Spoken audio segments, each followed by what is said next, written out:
Kelak di hari kiamat, untuk mencapai surga, setiap manusia akan melewati Shirathul Mustaqim, sebuah jembatan yang sangat tipis dan tajamnya melebihi ribuan kali pedang. Di bawahnya terdapat api neraka jahanam yang menyala-nyala, dan di atasnya terdapat duri-duri api yang siap menyambar siapa saja mereka yang ingkar dan berlumuran dosa. Umat Nabi Muhammad SAW akan terbagi menjadi 7 golongan, dan masing-masing golongan akan menentukan caranya masing-masing. Mereka yang memiliki kejujuran serta keimanan dan ketakwaan tinggi dengan mudah melewati Shirathul Mustaqim secepat kilat.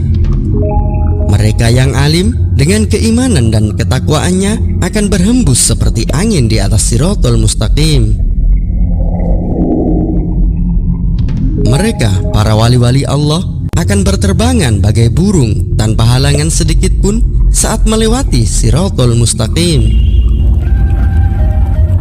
Mereka yang gugur dalam keadaan syahid dengan gagahnya akan berlarian seperti kuda saat melewati Shirathul Mustaqim. Mereka yang mau menyempurnakan iman dan takwanya dengan berhaji akan berjalan secara cepat melewati Shirathul Mustaqim. Mereka yang taat beribadah dan dengan pengampunan Allah atas sisa-sisa dosa kecilnya akan berjalan secara ringan melewati Shirathul Mustaqim. Dan merekalah orang-orang yang ingkar dan berlumuran dosa yang akan merasakan pedihnya melewati jembatan Shirathul Mustaqim. Orang-orang yang ingkar dan berlumuran dosa yang akan merasakan pedihnya melewati jembatan Shirathul Mustaqim. Majulah. Baiklah, mengapa kamu takut? Bebanmu tidak banyak, berjalanlah. Iya.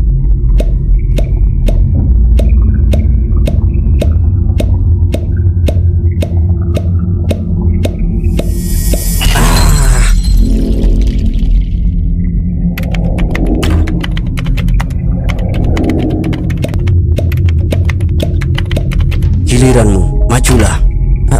Aku? Baiklah. Segera lewat dan angkat beban dosa-dosamu. Baiklah.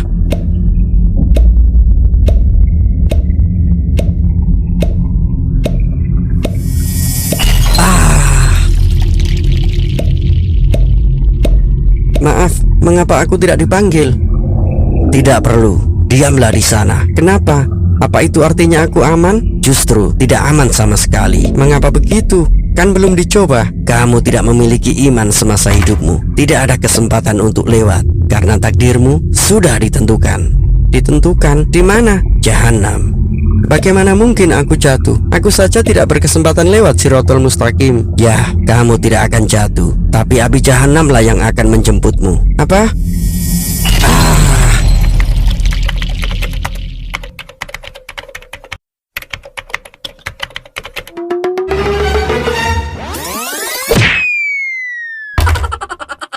Aduh, sakit banget.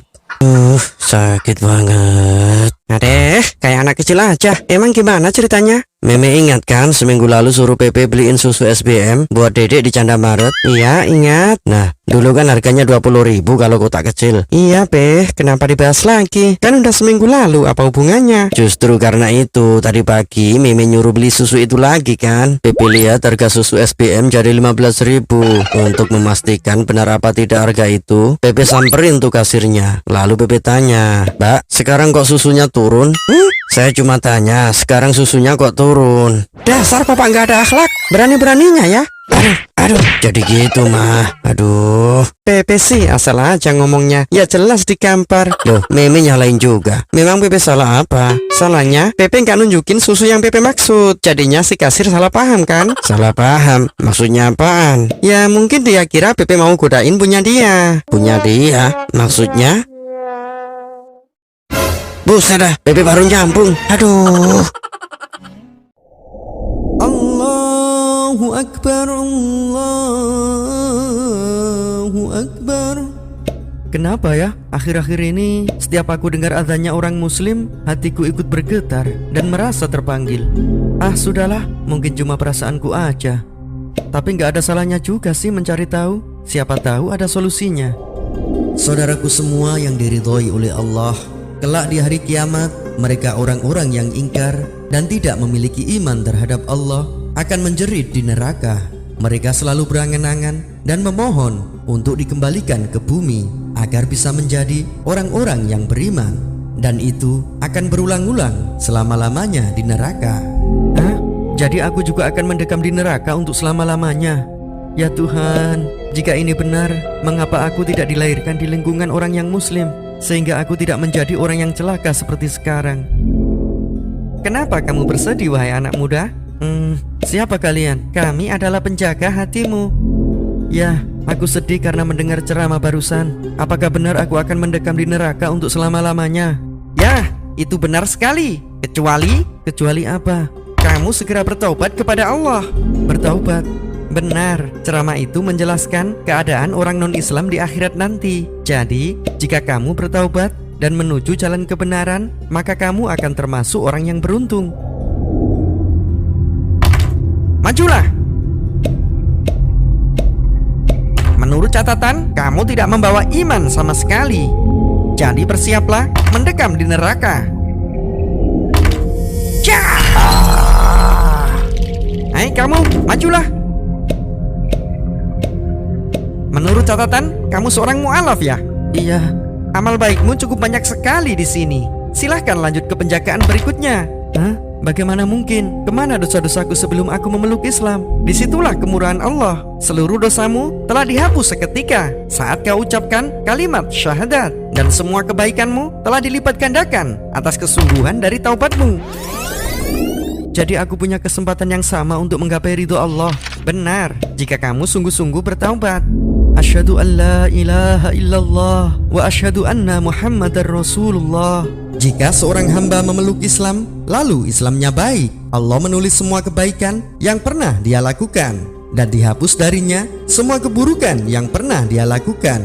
Kemudian setelah itu ada kisos, yaitu satu kebaikan dibalas 10 kali lipat sampai 700 kali lipat. Adapun satu keburukan dibalas dengan sama, kecuali Allah Azza wa Jalla mengampuninya.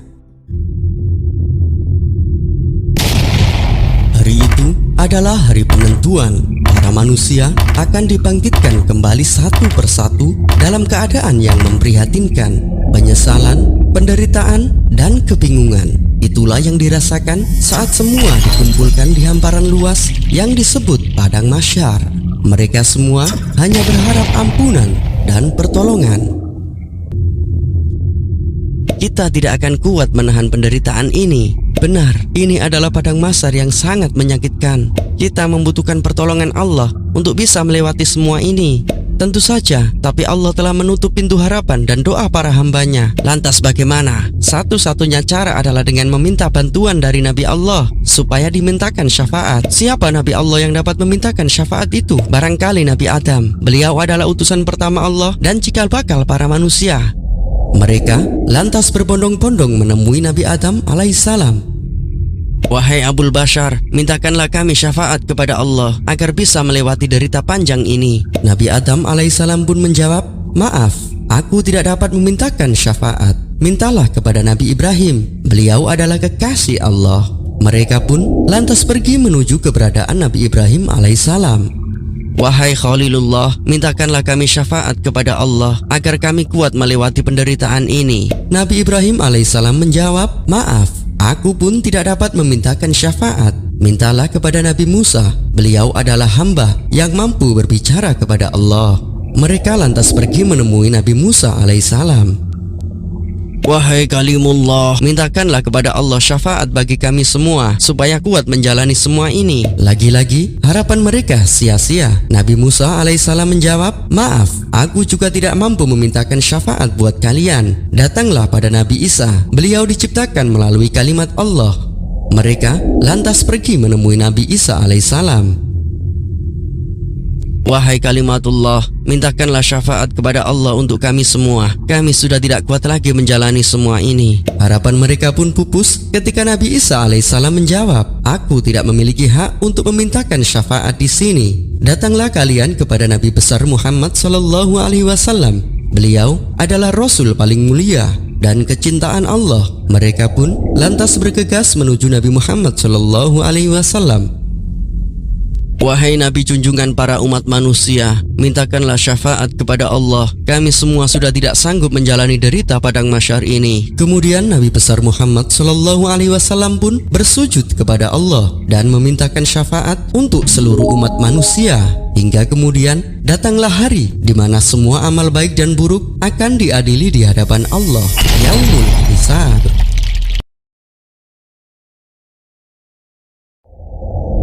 Dan kami akan tegakkan timbangan yang adil pada hari kiamat, sehingga tidak seorang pun yang dirugikan walaupun sedikit.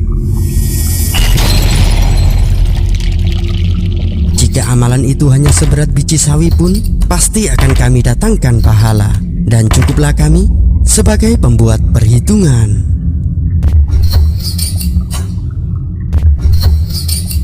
Semoga amal baikku lebih berat dalam timbangan ini.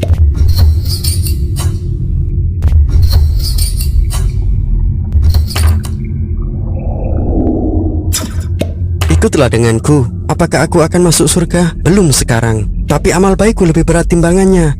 Benar, tapi untuk masuk surga, kamu harus benar-benar suci. Jadi hapuslah sisa dosamu di neraka terlebih dahulu. Baiklah.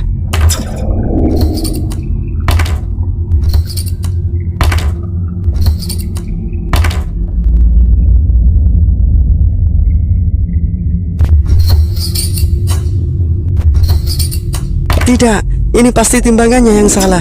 Tolong, jangan siksa aku mohon.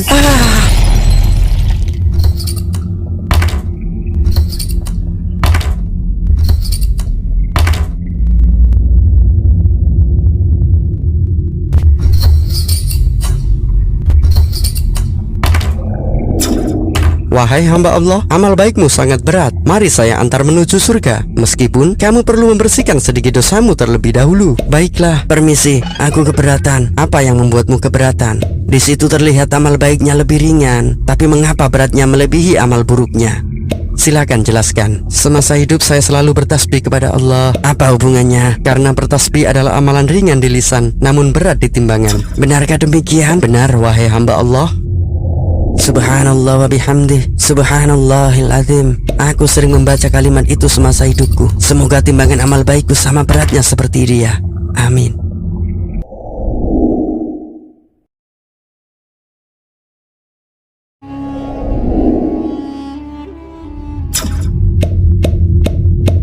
Tunggu. Sekarang semua manusia akan kemana? Sekarang kita semua sedang menuju jembatan Shirathul Mustaqim. Lihat, ada apa di depan sana? Subhanallah, itu adalah telaga Rasulullah yang dijanjikan Allah. Telaga Rasulullah adalah telaga yang dihadiahkan Allah kepada Nabi junjungan kita Muhammad sallallahu alaihi wasallam untuk para umatnya kelak di hari kiamat.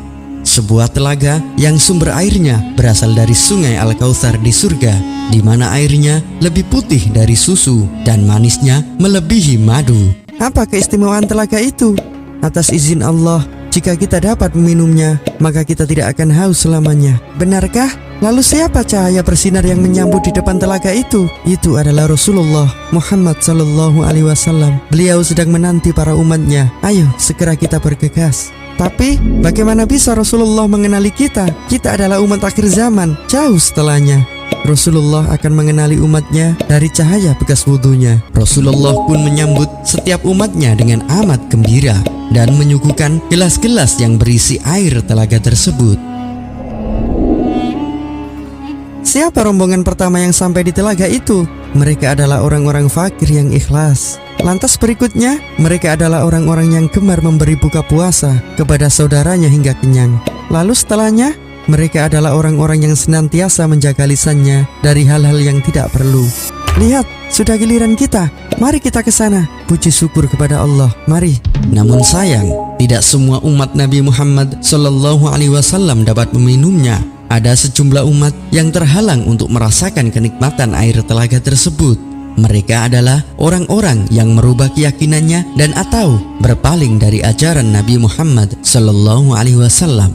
Semoga kita termasuk bagian dari umat Nabi Muhammad Sallallahu Alaihi Wasallam yang dapat merasakan kenikmatan air telaga tersebut.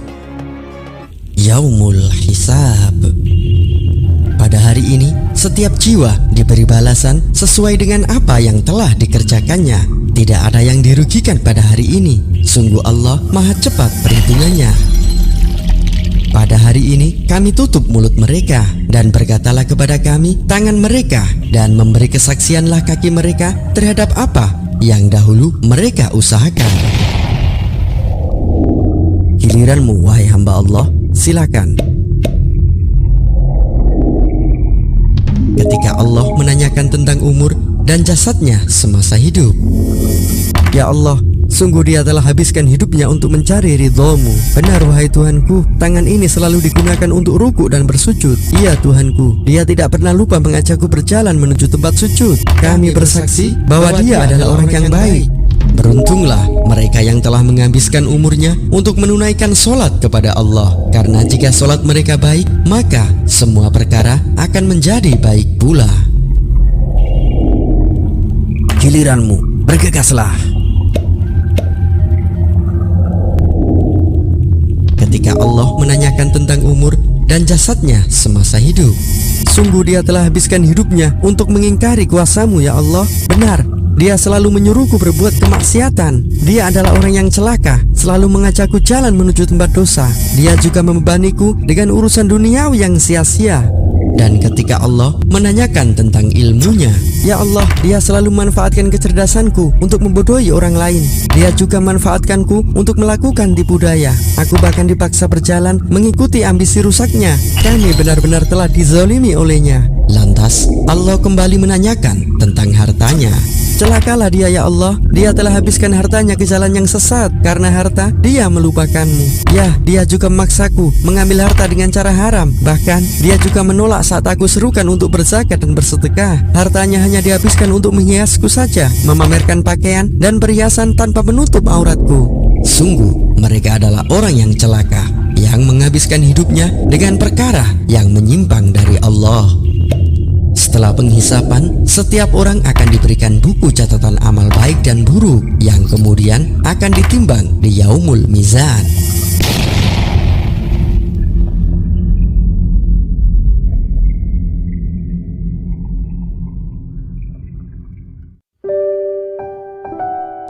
Setiap manusia terlahir fitrah, suci dan bersih.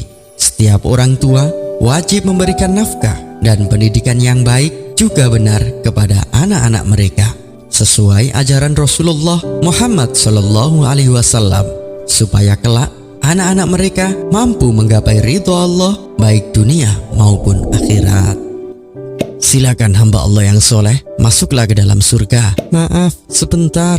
Apa yang kamu tunggu? Bukankah ini adalah impian setiap orang untuk bisa masuk ke dalam surga? Iya benar, tapi aku tidak mungkin masuk tanpa beliau. Baiklah, kita akan menunggunya.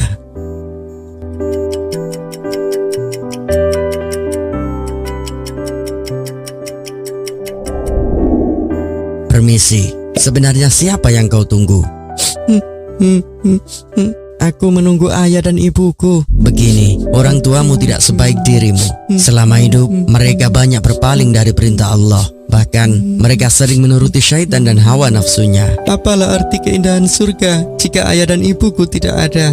Jika harus demikian jadinya, masukkan aku juga ke neraka bersama ayah dan ibuku juga. Mengapa begitu? Mereka saat ini tengah mempertanggungjawabkan kesalahannya. Mengapa hanya kesalahan saja yang dipertanggungjawabkan? Memangnya apalagi yang harus dipertimbangkan? Aku dibesarkan sejak kecil oleh ayah dan ibuku. Beliau berjuang siang dan malam demi menafkahi dan memberikan pendidikan yang baik buatku. Aku selalu ditunjukkan jalan mana yang benar dan salah, sampai aku tahu dan yakin Allah adalah Tuhanku dan Allah adalah akhir tujuanku. Lantas, apa yang kau inginkan sekarang? Mintakanlah ampunan kepada Allah atas dosa-dosa beliau berdua. Baiklah, Mendengar tangisan anak soleh ini, langit pun bergetar. Allah yang maha bijaksana lantas mengutus malaikat untuk mencari keberadaan ayah dan ibu dari sang anak tersebut.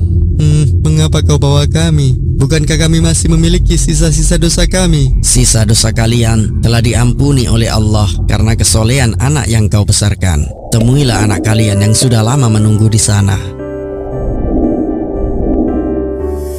Ayah, ibu, akhirnya kita bersama lagi.